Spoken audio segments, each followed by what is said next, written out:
Good evening. You're watching the main news on HKIBC. I'm Joanna Ho. Here's a look at tonight's top stories. The worst is behind us.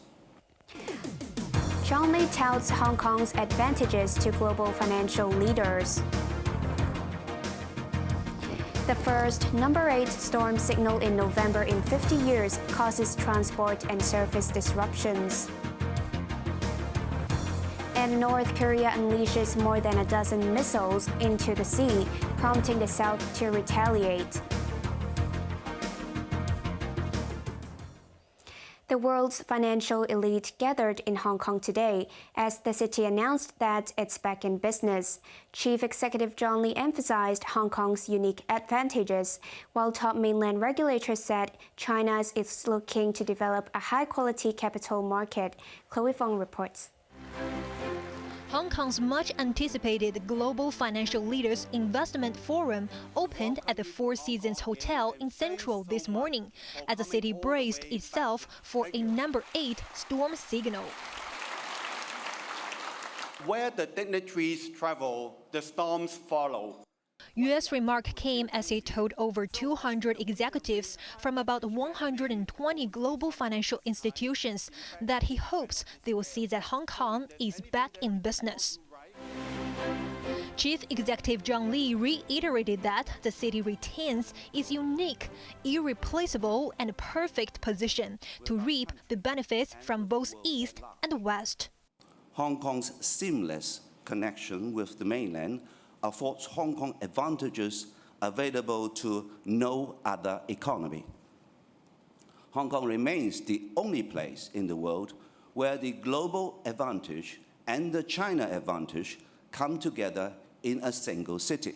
The worst is behind us. Opportunity and timing are right here, right now in Hong Kong. This is the moment you have been waiting for. Go for it. Get in front, not behind. A virtual discussion session with 3 top Chinese regulators underlined Hong Kong's role in developing the mainland capital market. The regulators said China will open its door wider and invited international institutions to operate on the mainland. A lot of media reports, let me put this way, they really don't understand China very well, and they have a short-term focus. Don't bet against China and Hong Kong. All of the guests were seen not wearing masks inside the grand ballroom where the summit took place just behind that door. The atmosphere was jovial with countless handshakes and laughter, while neither Hong Kong's senior officials nor mainland regulators mentioned a reopening timeline for the city and China. The issue was raised and stressed several times by the global financial leaders. Chloe Fong, HKIBC. Some of the top bankers at the summit predicted that the global economy will continue to be under pressure over the next few years amid surging inflation and high interest rates. Financial Secretary Paul Chan, meanwhile, reiterated the city's vision to become a green finance and fintech hub. Chloe Fong again. Morgan Stanley chairman and the chief executive James Gorman said during the summit's first panel discussion, navigating through uncertainty, that the world is going through a painful transition as inflation bites after years of cheap borrowing. I think it's highly improbable we'll get back to the kind of 1-2% inflation we enjoyed before this crisis, more like around 4% over the next few years. David Solomon, who has Goldman Sachs, expects it will take 6 quarters for the current market volatility to become more balanced. There's still a significant amount of uncertainty, but as we get into 2023 and we start to have a clear understanding of the trajectory of capital markets. The emerging virtual asset sector was discussed during a panel on technology, innovation, and the future of finance. Pure crypto has become an asset class. There's a strong argument to say, and particularly when that asset class is being bought by the mass market, then there's an argument it should come into the regulatory environment. Bring it into the system, don't leave it out. Bring it into the system, you can watch it, observe it. Leaving it outside, it's going to be very hard to control. Now, please welcome Mr. Paul Chan. It has been a brimful. In his keynote speech, Hong Kong's financial secretary reiterated the city's vision of becoming a financial technology hub and a green finance center. To become a premier center for green and sustainable finance that serves the green transformation in the mainland, the region, and the world. The South China Morning Post reported that Chen tested positive after a PCR test on his return to Hong Kong yesterday from Saudi Arabia. The government said earlier that he was negative in a RAT test before flying back. Chloe Feng, HKIBC. For the first time in half a century, the number 8 signal has been issued in Hong Kong in November. The observatory acted as Tropical Storm Nalgae approached the city. Macy Mok reports. Waves splashing against the Hong Fa Tsuen waterfront this morning, along with rain signaled that Hong Kong was about to be hit by a storm. Many people made use of the opportunity to take photos and experience the impact of severe tropical storm Nalgae. The number 3 signal had been up for 45 hours since Monday before it was replaced by the number 8 at 1:40 p.m. today. But storm watchers in Hong Fa Tsuen said the wind was not too strong in the afternoon, and 2 people went kayaking. This Hong Fa Tsuen resident said the wind wasn't as strong as in previous storms, going so far as to describe it as gentle. This woman said the weather appeared to be calm, and she felt safe to take her child to look at the waves.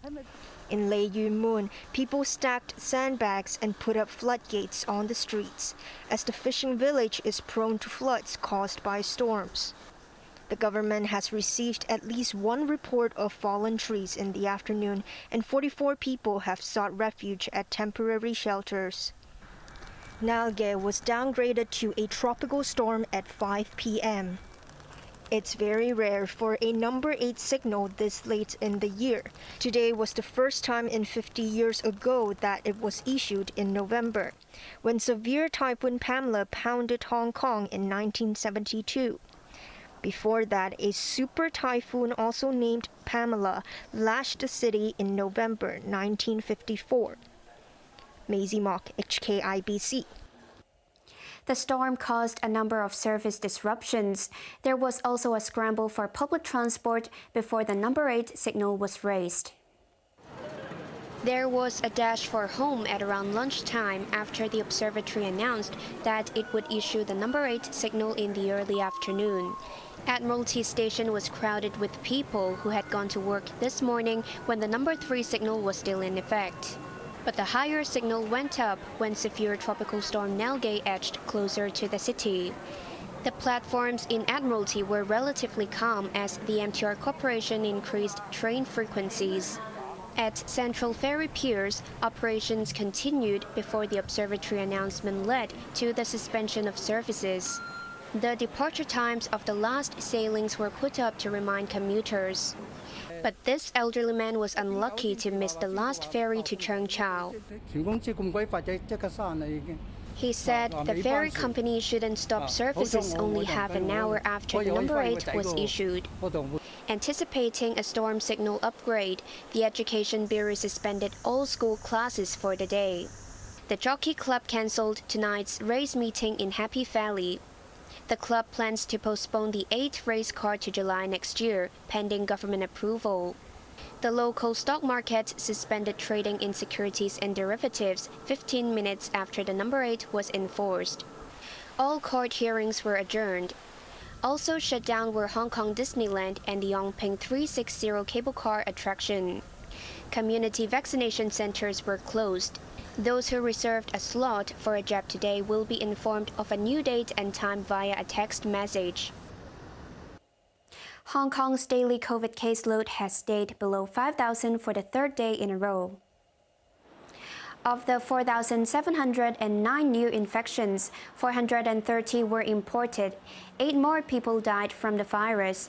The number of COVID patients in hospitals dropped to 1,931. In Macau, health authorities announced a second round of mass PCR tests on Friday and Saturday for its 700,000 residents, apart from infants aged below 1.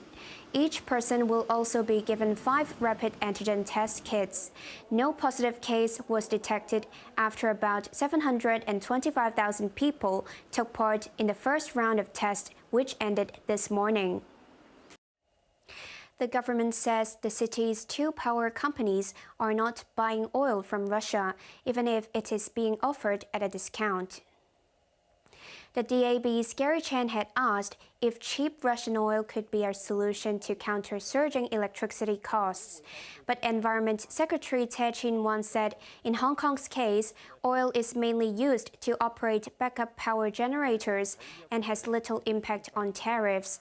However, he did not rule out buying Russian gas in the future, pointing out that an offshore liquefied natural gas terminal is being constructed in SAR waters.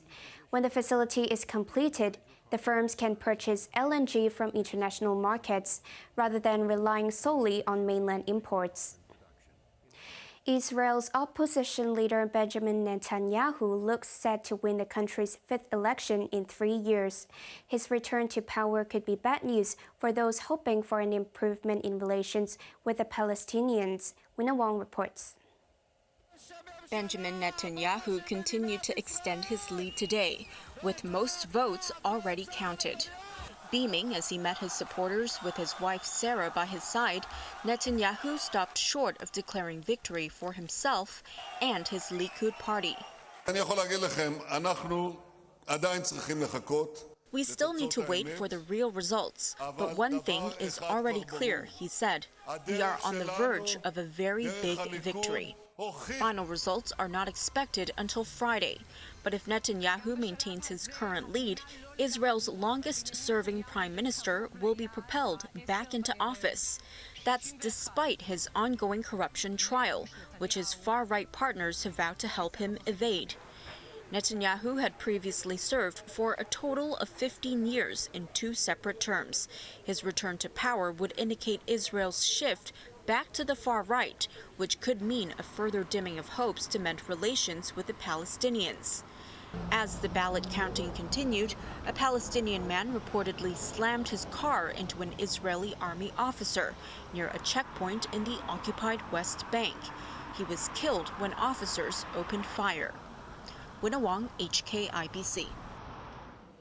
Brazilian President Jair Bolsonaro has finally spoken about Sunday's election, but still refused to concede defeat. The far-right leader emerged after a long delay to thank his supporters. Although he refused to acknowledge his loss to leftist candidate and former President Luiz Inácio Lula da Silva, Bolsonaro authorized the transition of power. His supporters, however, continued to protest. Truck drivers joined in by blocking hundreds of roads across Brazil. The incoming president, better known as Lula, won almost 51% of the vote in the second round of the presidential election.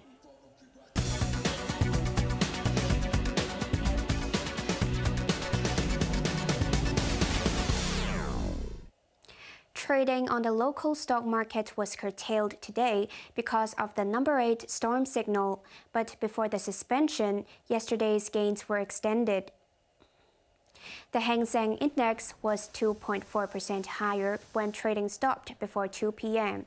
Casino shares continued to cash out, with Sands China surging 12% and Wynn Macau gaining 11.7%. Galaxy Entertainment rose 6.7%. Stock market operator Hong Kong Exchanges and Clearing finished 4.3% higher.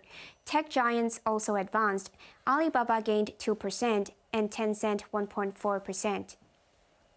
Now let's take a look at the markets. The Hang Seng Index was up 371 points.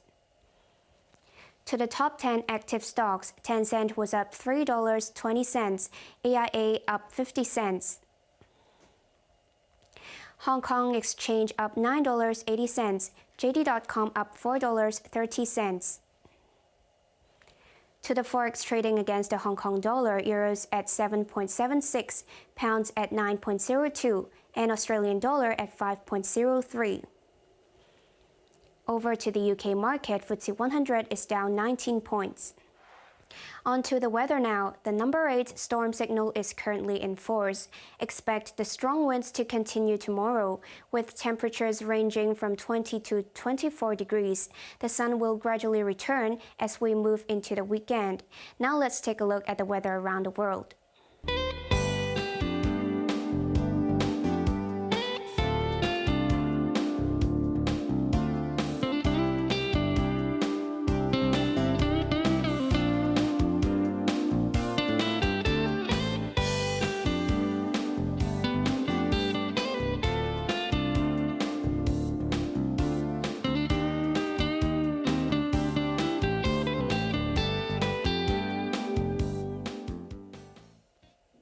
That's our main news for Wednesday night. Join us for more news at 11. I'm Joanna Ho. Good night.